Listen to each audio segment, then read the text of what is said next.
So hey guys, it's me, 80 Today guys, I want to talk to you guys about the Europa League for Barcelona. So today we'll be making a video on whether Barca could really win this Europa League. And it's a very interesting question because I think right now times have changed. Because initially when the draw was made for the Europa League, I think many of us were not thinking that we could win. I think many of us didn't think we have enough the quality to compete. We all saw how Barca did in the Champions League. They were very woeful, only scoring 2 goals in process against a team like Dynamo Kiev. And now, with some time passed, getting very closer to the day, I think Barcelona do look a lot better than they did in the past. Now, granted, we're still facing a very strong Napoli team in the knockaround playoffs. And by the way, they do have Osimhen back, who just scored in the last weekend. So it's gonna be very interesting. Okay, so before we discuss about that, I want to tell you guys about what the details are and what the competition is like, so that we can get a better feel of the competition. Okay, so already the knockaround playoffs, as you guys can see, this is already the knockaround playoffs. These are teams that we're gonna be playing against Napoli in the knockaround playoffs, and then if we manage to win over Napoli, keep in mind it's home and away. We will then play a group winner in the round of 16, and you guys can see here that, and obviously we can play West Ham, we can play Leverkusen, Belgrade, Galatasaray, Frankfurt, Moscow, Monaco, and Lyon. Okay, and then yeah, so like I said, home and away, and then from the quarters onwards, there's gonna be a bracket, and from that point on, there's no seed. We can face any team, and that's gonna be the craziness about it. Is that quarters is where things you guys can see gets really heated, right? So now that we have understood that, we're now going to be discussing about the games itself. Because keep in mind, guys, Barcelona will be playing the games on Thursday. Our league games are usually on Saturday and Sunday. Is there enough time in between for the players to be rest in between and be really ready? Especially keep in mind if it's a Saturday. Saturday would really suck, or Friday, you know. And I just think that there's a great chance that we might have to rotate, you know. And do we have enough players to rotate and keep the same quality? Because for me, I'm not really sure. Okay. So here's the thing, guys. Here's my personal thing. Okay. The Europa League is a trophy. This is the last trophy we can get. If we don't win the Europa League, we're not going winning any trophies this season. And I know people don't like that to hear about this. It'll be a trophyless season. And for me, this is, like I said, this is the last chance because we're not winning La Liga. Let's get that out of our mind. We are not winning La Liga. This is it. And I just think that for me, it's going to be interesting to see how we approach this, how Xavi approaches, because I'm sure the Barcelona players would like to win a Europa League. Because, fun fact, Chris, Barcelona have never won the Europa League in their history. They have never won this competition. So this would be the first time. If we do win it, it would be the first time ever. And let's just look over the squad that we have, and let's do like a complete, let's do a starting 11 and a alternative starting 11, and you'll see the gap in quality in there. Okay, so let's just do a starting 11 just for fun. Create formation. Let me just go create formation. So this is the best 11 that I think Barcelona could put out. Okay, so goalkeeper, obviously you got Ter Stegen. Ter Stegen is the best goalkeeper. Oof.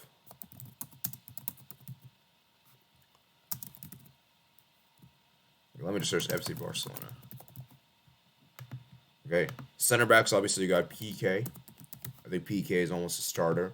Araujo. Now, I know people say, what about Eric Garcia? Eric Garcia, man, he is a good center back. I do like the guy, but I just don't really think he is good enough for the first team. And also, keep in mind, he's coming from a long-term injury anyway, so I'd rather not use him if necessary. And then obviously you have Dest here is going to be playing as right back because keep in mind, guys, Dani Alves was unregistered. Left back Jordi Alba. CDM Busquets. And then you got Pedri there. Then Frenkie de Jong. Left wing. Then you got Ansu Fati.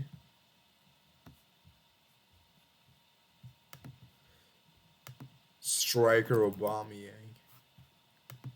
And right winger, you got Dembele. Actually, Torres. We'll put Torres. Because I'm not sure if Dembele is really a starter anymore. So that would be the best 11 in my opinion. And that's a pretty good starting 11. That's a really good starting 11 there. That's a very solid 11. But my question is, It depends on the league game. Like for example, I believe our next league game is going to be like. Let's just look at the calendar real quick. Let's just do this briefly, guys. So let me just do a FC Barcelona search. So obviously, for the first game, after the Napoli game, we then play. As you guys can see here, we play Valencia. That's gonna be very tricky, and then we play Athletic Club here. You guys can see the gap in between. Okay. Now, if we progress to the round of 16, we will then play our matches March 10th and March 17th. So you guys can see March 10th. It would be between. Also, soon that's fine. March 17th, though, Real Madrid game, right? And then quarterfinals would be April 7th and April 14th. Levante, Cadiz. Okay, it's not too bad. And then obviously you got the semifinals April 28th. And let's see, April 28th, that's just before the Mallorca game. And then obviously you would have the before the Betis game. That's gonna be tough. The Betis game is gonna be really tough because this is a game that we might have to really prioritize a lot.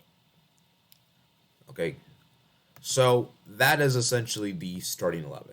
Now let's just say, for instance, we don't put the starting 11. We don't. I mean, I don't think we'll be able to put this 11 for all the Europa League games. So let's just say, for instance, we switch things around. Let's say we do a bench starting 11, right? So you have Neto, center backs you would have Longley, and then Garcia I would start probably. And the right back we would have Mingueza. And the left back you would have Balde.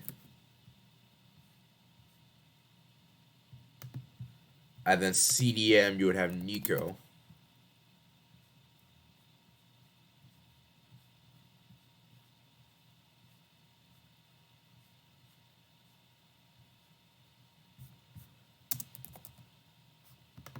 And the CM you would have Gavi. I don't think Gavi's in here for some reason. Yeah, Gavi's not. So just pretend Gavi's there, guys. And then you would have Pet Pooch, right? And so, yeah, let me just X Petri out. Okay. Left wing, then you would have, let's see, left wing. Who you have? Abde. Yeah, you guys can see the quality really differing. And then you have Luke de Jong. The right winger, you would have, like, Traore. You see how much the quality is different? And you see how much of a downgrade this is compared to the first team? It's a very much downgrade. It's a very much downgrade in particular, especially the defense in particular, man.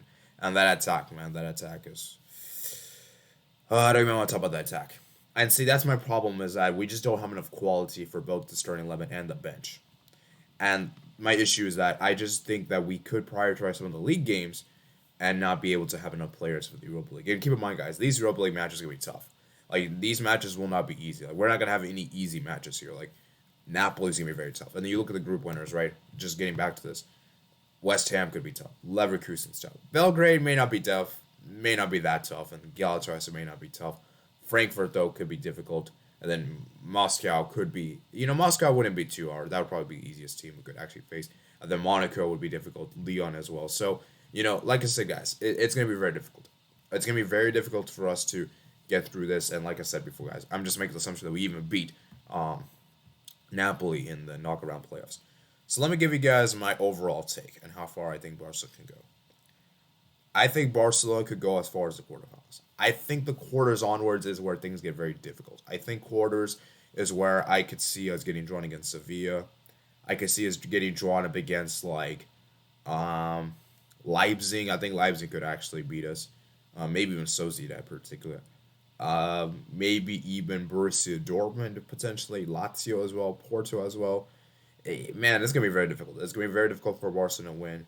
And like I said before, guys, given the fact that we're still in the trying to compete for top four, it's going to be very difficult for that to happen. Because like I said, if we were in a position where we were comfortably in the top four, then I would say we could probably win this. But because we're not comfortably in the top four and because we really have to prioritize that, I just have a sneaky feeling we might just prioritize that over the Europa League, which I think is the right way to go. Because let's be real, guys, the top four is going to be a lot more easier to get than winning the Europa League because the teams on there are so much more inferior to the teams here. So that's just pretty much it for today, guys. I just want to give you guys my quick take on this whole perspective of Barcelona. Like I said, guys, I do think we could win it. It's just that I just don't think we have enough players or enough quality on both teams to really, like, make that push for the Europa League, because like I said before, guys, this is gonna be very difficult indeed. And who knows, man? Who knows, man? So like I said, that's pretty much it for today, guys. Hope you guys did enjoy the video, guys. If you're new around here, I recommend you hit the subscribe button down below. Like this video as well, it helps the channel grow. And comment down below your thoughts. And of course, make sure you guys check out me on my other platforms. You guys will find in the description page. And yeah, that's pretty much about it. And I hope you guys do enjoy the video, guys. I'll see you guys there. Peace out.